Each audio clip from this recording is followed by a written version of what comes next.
Ontario has announced that it's taking its fight against the federal carbon tax to the Supreme Court. Today, it filed that appeal after losing at the provincial level last June. In a statement, Environment Minister Jeff Urick said the provincial government remains committed to using every tool at its disposal to kill the national price on carbon. But that contradicts what Premier Doug Ford had to say just last week.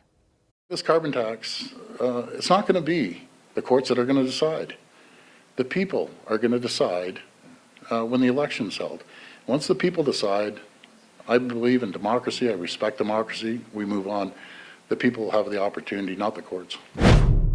As of today, though, as we said, Ontario is taking this to court, Canada's highest court. So what's behind that decision? And could the federal election result make the province change course? Paul Calandra is Government House Leader, and he joins us now from Queen's Park. Hi, Mr. Calandra. Great to see you. Thanks for making time for the show.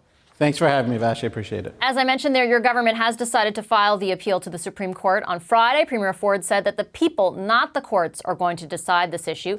Don't your government's actions today directly contradict what the Premier said?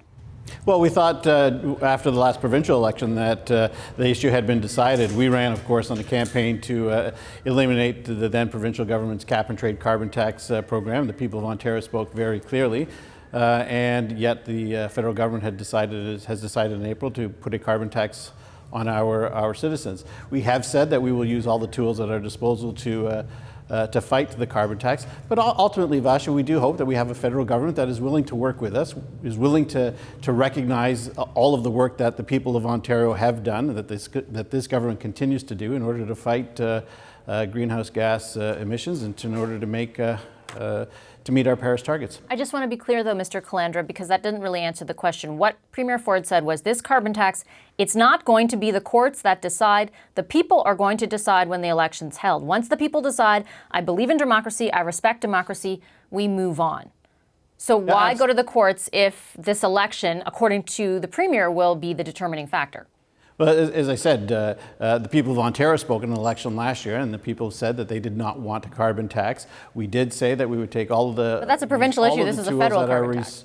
We would use all of the tools at our disposal to fight the imposition of a federal carbon tax on the people of the province of Ontario. We do want to work with the federal government in order to a federal government that would recognize all of the things that Ontario has done in order to meet its Paris targets. Look, the people of Ontario are paying a great price for this. We started to make investments in reducing greenhouse gas emissions way back when Mike Harris was the Premier, when we recognized the fact that we had to close down our coal-fired generating stations. We made investments in green energy. We made investments in our nuclear. The last government did yes. Well, they did, that's right, but the people of Ontario are continuing to pay for that. You know, we pay some $4 billion a year to offset some of the investments that have been made in green energy. And we want the federal government to work with us to recognize that this is the case. Look, Okay, let me just stop you for 1 second, though, because it again doesn't answer what the contradiction between what you're saying and what the Premier said. Does that mean if Justin Trudeau, and I know it's speculative at this point, but if Justin Trudeau does win the election in October, that Ontario will drop its appeal? We're going to wait to see obviously what the people decide in terms of a federal election. We had to bring forward this today. Today was the last day for us to bring forward this case, and we've said all along that we're going to fight it with all of the tools at our disposal, and we're doing that today. But as I've said earlier, Vashi, we hope we would have a federal government that works with us, that recognizes the investments that the people of Ontario have made, will continue to make, and the cost to the people of Ontario over the next 30 years. We've said we will meet our targets.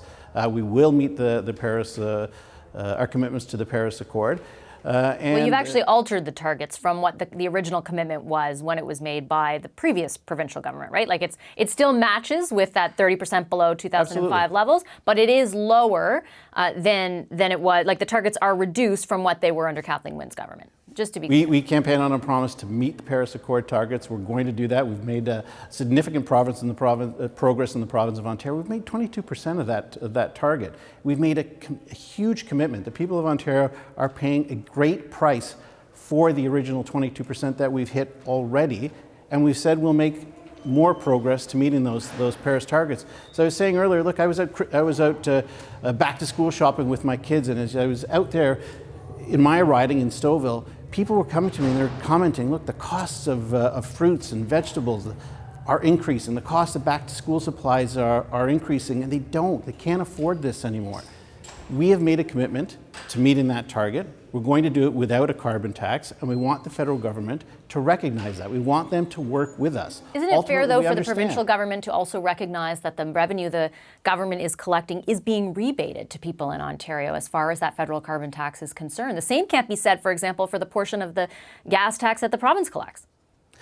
Look, Vashi, if the goal, and I believe the federal government's goal, is to meet our Paris Accord targets, if that is the goal of the federal government, we have a plan in place to do that. We've made significant progress in the province of Ontario, not just under previous Conservative governments, yes, under Liberal governments, and we've made a commitment to meet that target, and we've made that commitment to do it without a carbon tax.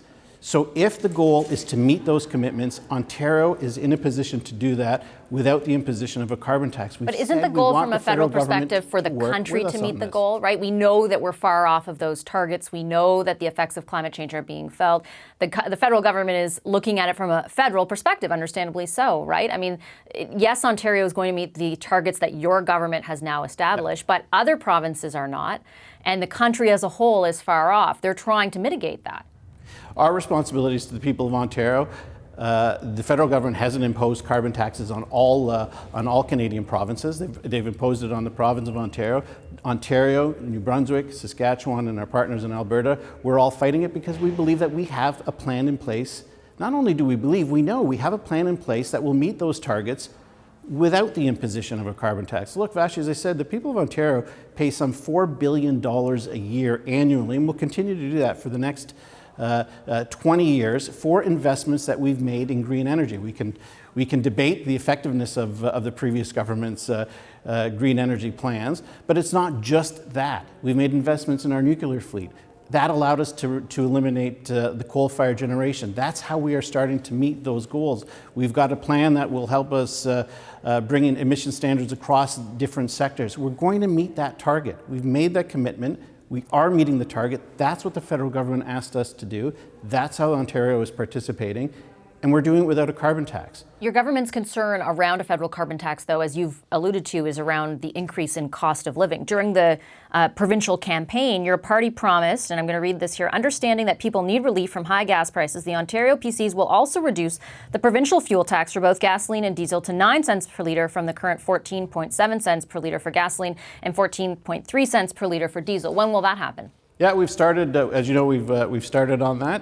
We've made great progress, but you're right, there is more to come on that, and we will meet that target as well. I just wonder if it's disingenuous to criticize the federal government for what you say is increasing the cost of living for Ontarians when you have the tools to be able to reduce that cost of living at the pumps for Ontarians, and you haven't yet exercised them. Well, we've taken the first steps to do that, Vash, and we will continue to meet that. When will that reduction happen? Look, we have a mandate to do that. We have 3 years left in the mandate, and we'll continue to do that. But ultimately, on this particular issue, with respect to the carbon tax, what people have said, what the federal government has said, is that we want to meet those Paris targets that we committed to.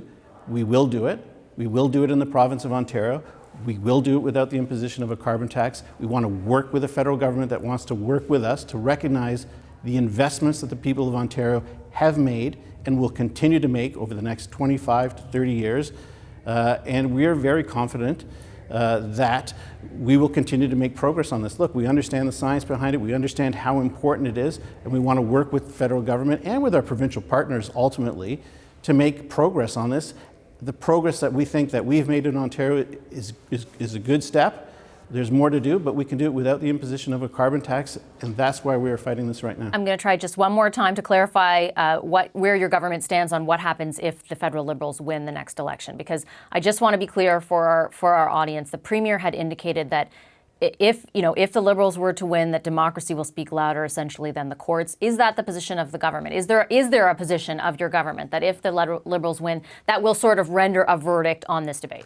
Look, I'm not going to presuppose what the people of Canada will ultimately vote for in a federal election. We continue to remain optimistic that we can work with whatever government is elected after October 22nd to meet our targets, and I'm very optimistic that the people of Ontario support us in doing that. Okay, I'll leave it there. Thank you so much, Mr. Calandra. Really appreciate your time this evening. That's Ontario Government House Leader Paul Calandra. Thanks, Vashi. That was Ontario Government House Leader Paul Calandra from earlier on the show. Ontario is appealing its legal challenge of the federal carbon tax, which it lost. It will take the case to the Supreme Court of Canada. This despite Ontario Premier Doug Ford's claim last Friday that, quote, it's not going to be the courts that are going to decide. The people are going to decide when the election is held. So why the contradiction? And how could the Ford government's continued fight against the federal carbon tax affect the upcoming election, the federal one? Time to bring in the power panel. Everyone is in Toronto tonight. Political commentator and columnist Tiffany Gooch is alongside Tim Powers of Summa Strategies, and not far from them, Kathleen Monk of Earnscliffe Strategy Group. Hi, everybody. Thanks for deserting me. I really appreciate it. Kathleen, I'll start with you. I tried to get some clarification from Mr. Calandra about whether it's the Premier's word, i.e. it's democracy that will decide this, or whether it's the actions taken today that speak for the government, which is that they're appealing. I didn't really get a clear answer. Yeah. What do you think? Do you think it will be, at the end of the day, after the federal election, do you think the outcome of that will decide this debate? Well, listen, Calandra was really good about dodging that question, I have to say, in that interview. But I found the move really surprising by the Progressive Conservative government today, and not because I have any faith in the Progressive Conservative government in Ontario to do anything that's smart policy-wise, but more so because I thought actually after the shuffle that happened in June and the kind of restriping that we know is happening in the Premier's office in Ontario, the kind of rebranding, the reset that they're trying to do, I thought actually they were making a smart move last Friday when they said they were going to kind of take a step back. So I found it boggling a bit today for the flip-flop and then moving ahead on the Supreme Court challenge and wasting all of this taxpayer money to do so. That said, who do I think it helps? I think it helps the Liberals. Why? Because they need that boogeyman. They need this coordinated fight that the Conservatives are doing. Conservatives historically have been very effective at this, working across provinces to share policy, to share communications, to share advocacy ideas. They're doing that. We know Saskatchewan's doing their Supreme Court challenge in December. Ontario's doing the same thing now. But ultimately, I think it helps the Liberals because the Liberals have now that boogeyman, and they can also just show how almost idiotic it looks when we see these fires happening in the Amazon, when we know that Canadians increasingly want change and action on climate. It seems a bit knuckle-dragging to be taking this fight to the Supreme Court. I mean, their argument, Tiffany, is not over... the argument that Mr. Calandra kept putting forward is we don't disagree with the intent. We want to meet targets, although to be fair, their targets are reduced from what the previous government says. We just don't think this is the right way to do it. I guess I just wonder whether, that is it's interesting, like 6 months ago, if we were having this discussion, we had seen consecutive Conservative governments elected provincially on that message.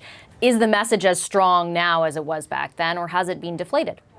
So I think that the message is deflated at this point, and was, although not surprised to see the provincial government doubling down on this, because it's been a defining piece of their policy.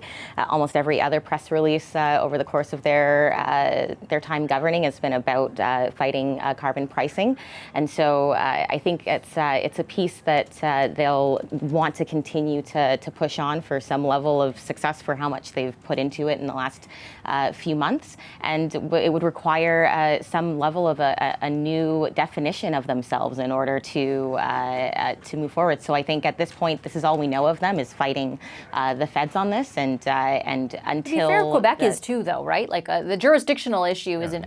I take your point. It's, we've seen Ontario and Saskatchewan and Alberta, who are sort of the obvious choices, but Quebec has joined on to the fight as well. They got joined on, but I would say Ontario and Ford very specifically aiming to be out front and leading that fight, and doing so with comms at the forefront of it rather than policy. And so I think they would need to find a way to redefine themselves if not fighting on this. And so until they have something else to stand on, continuing to see them use this as a central pillar. Tim? Well, I love Kathleen's reference. It's a great one, analytical one, great analytical term, boogeyman. So let's work on that. I think it would be boogeyman squared for the Conservatives, for the Liberals, if Doug Ford did indeed remove the challenge at the moment.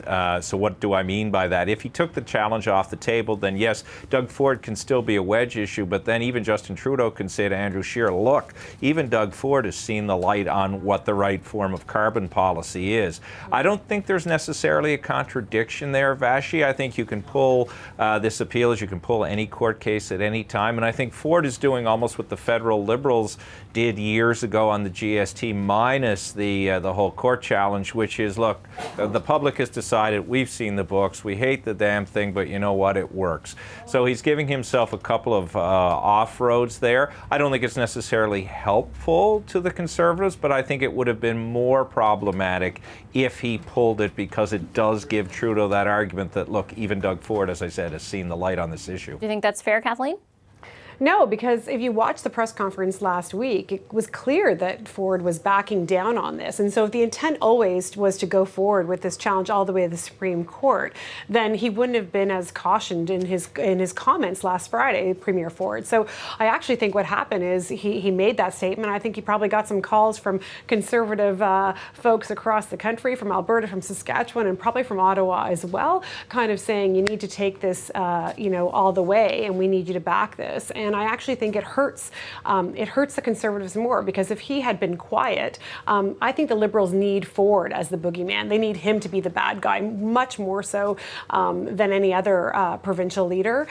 He is the one that is sinking the Conservatives federally. Ford is pulling Andrew Scheer down, and that's helpful to the Liberals and their pathway to power, which probably will run through Ontario. Yeah, I don't dispute that, but I think Ford's also looking ahead. I mean, it could have been a mistake, but Ford likely recognizes that he's got to get reelected too. And if he's going to get reelected at some point, he needs a graceful off-ramp on climate change, because even some of his voters, Conservatives among them, want to see some action on this particular policy. If he backed down right now, he's not helping those same Conservatives whose first goal is to try and defeat Justin Trudeau. So I think there is some games. I'm sure Kathleen's right. I'm sure there were some calls made. You don't bring your poll numbers up by ping-ponging on policy, right? That's not a strategy. To Tim's point, is it going to be viewed as a ping-pong? Do you think it will be viewed that way? I mean, that's certainly the way that I framed the question. But is it necessarily that? Can you still pursue the court case, but then decide to drop it if Justin Trudeau wins? Sure, you can. People do that all the time. Tiffany, last word to you. Ed, I think the Liberals are focused on putting a positive plan forward, and until everyone else can come to the table with some sort of alternative plan, it's just going to continue to seem as if those and the provincial governments and Ford in particular are just harping at and wasting taxpayers' money on a court case that's not necessary. Hi, I'm Vashi Capellos, host of Power in Politics. See more of our show by subscribing to the CBC News channel or click the link for another video. Thanks for watching.